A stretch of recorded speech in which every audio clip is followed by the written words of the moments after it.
Hi, I'm Professor Mary Ann Barber. The most effective way to visualize a function is with its graph. In this lesson titled Graphs of Functions, we investigate in detail the procedures associated with graphing functions.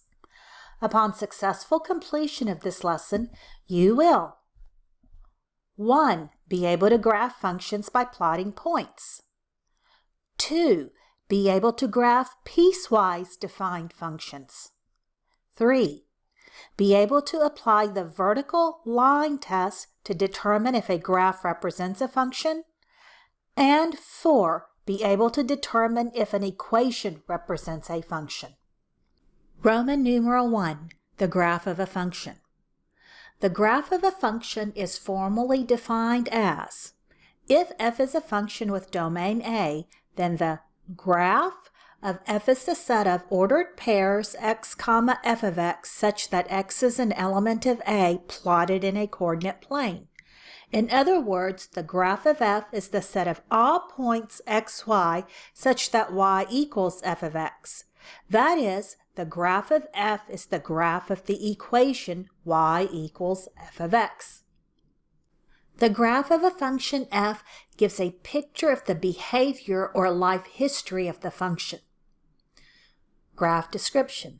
The graph presented is smooth and continuous with arrows on both ends.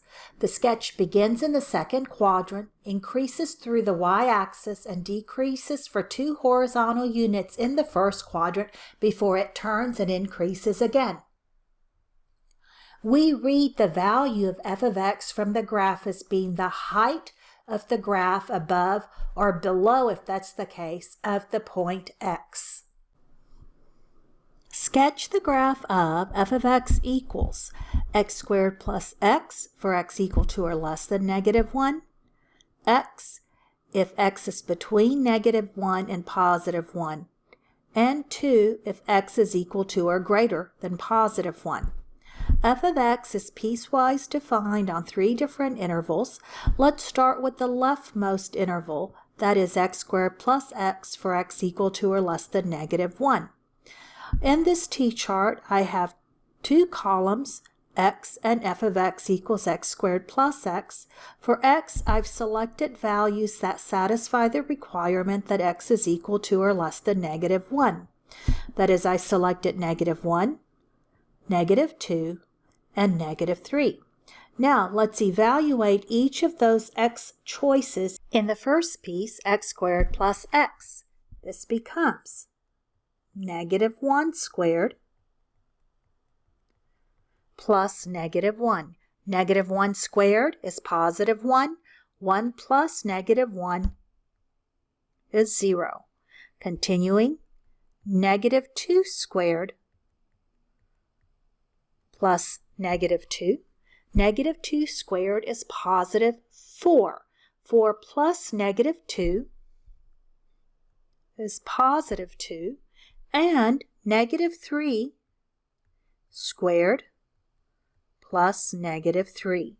-3 squared is +9, and 9 plus -3 is 6. We have 3 ordered pairs we can plot. We've got x is equal to or less than -1. So for the ordered pair -1, 0, we'll have a solid dot. Then let's go ahead and plot -2, +2, and -3, +6. Knowing that this is a basic shape of a square function or a parabola, we will connect the dots and attempt to draw a graph that looks like a parabola. Continuing to the second piece, f of x equals x for values of x between -1 and 1. Let's go ahead and acknowledge that in the middle piece, neither -1 or the +1 is included, but we still would like to know where it's located. It's identity, so if we pick -1, that is the output value, -1. If you pick 0, f of x is x, so f of 0 is 0. And likewise, if you pick 1, that will be 1. So let's plot those points. -1, -1 has an open hole to indicate that point is not included.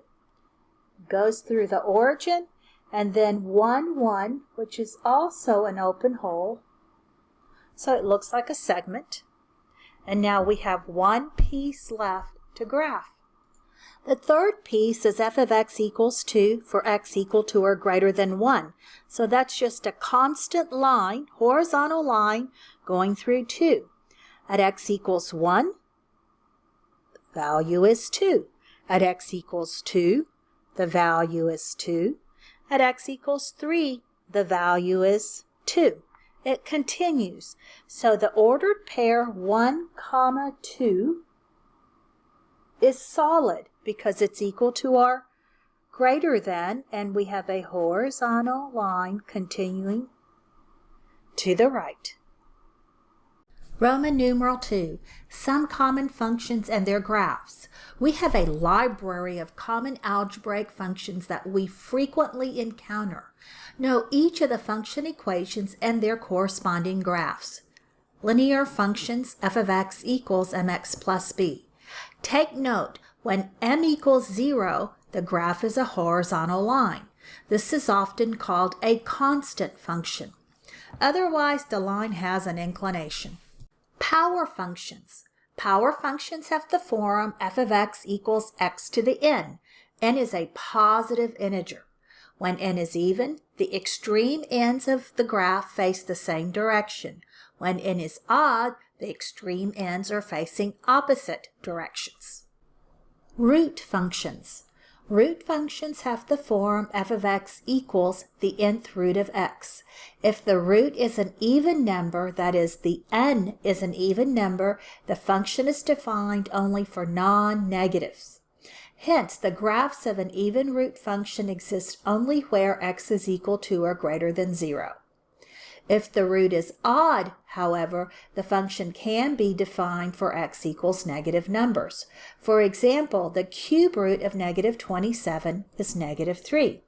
With that in mind, know that the graphs of odd root functions span the entire number line.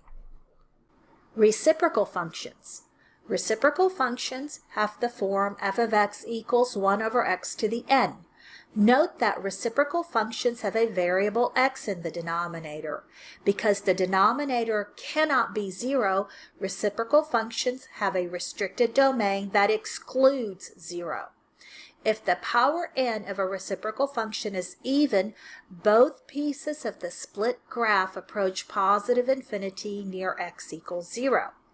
If the power n is an odd number, then each of the pieces approach opposite infinities near x equals 0. Two rather special functions. The absolute value function, denoted f of x equals x between two parallel bars. The graph looks like the letter V. The turning point is centered at the origin. The greatest integer function. The notation for greatest integer function is f of x equals, and then there's brackets surrounding x. The bracket looks like it has two bars. The graph of the greatest integer function is a constant between two consecutive integers. The graph between integers is a horizontal line segment. The greatest integer function is an example of a step function. Roman numeral 3, the vertical line test theorem. A curve in the coordinate plane is the graph of a function if and only if no vertical line intersects the curve more than once. Determine which of the following graphs represents a function. If the graph does not represent a function, explain why not. We'll use the vertical line test, which states that a vertical line will intersect the graph of a function at most one point to determine which of these graphs represent a function. Looking at A, we can draw several vertical lines, and regardless of where we choose to draw this on the graph of the function, we see that it intersects at only one point. And so we'll put a check mark by it to denote that it is the graph of a function, and we're good. Let's look at B. The graph of B is a sideways parabola. If we were to draw a vertical line at almost any point on the graph, you'll notice that the vertical line intersects at more than one point. Therefore, the graph does not represent a function. Not a function, comma. Why not? The graph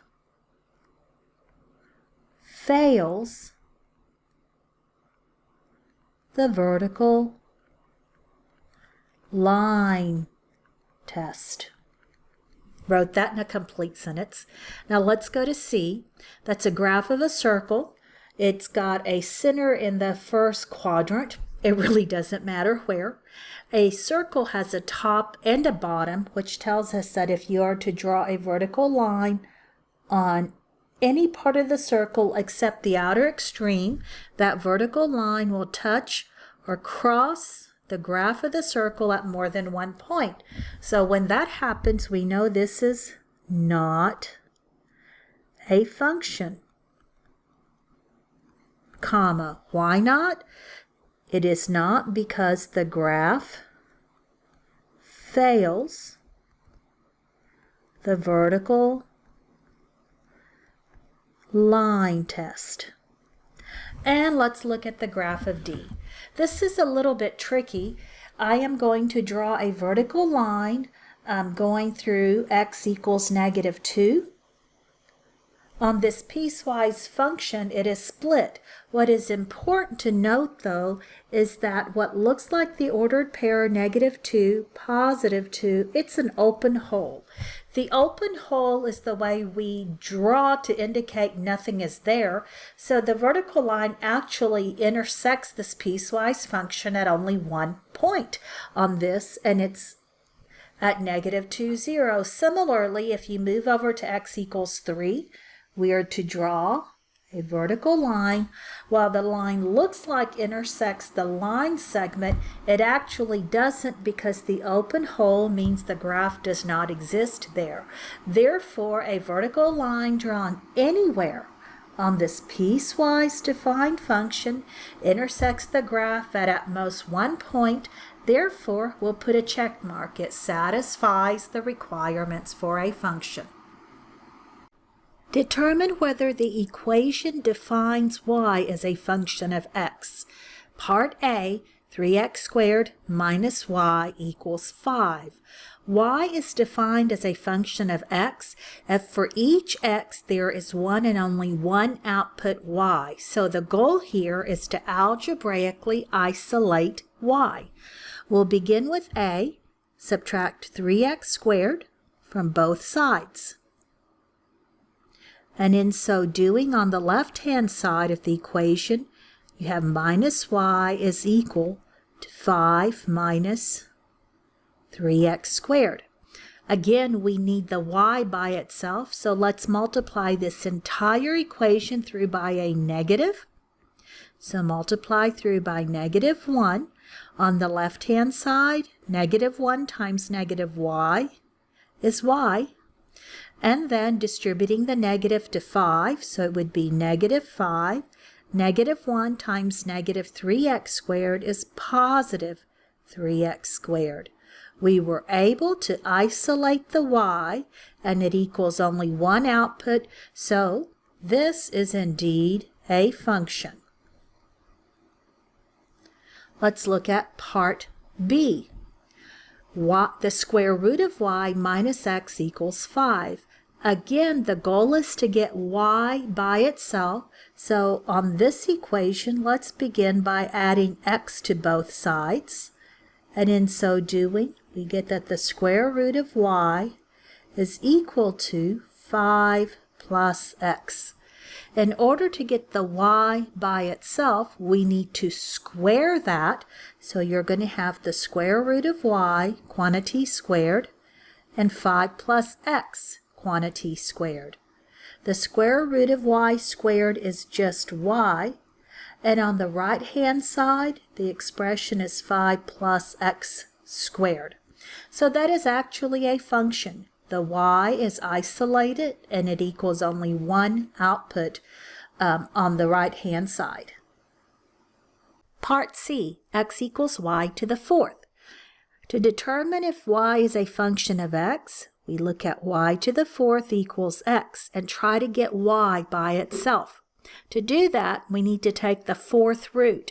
And remember, whenever you take an even root, square root, fourth root, sixth root, you have to do the plus or minus. So when solving for this, you would get y equals plus or minus the fourth root of x. The possibility of a plus or minus tells you that for any input of x, you can possibly have two different outputs of y. This tells us that x equals y to the fourth is not a function.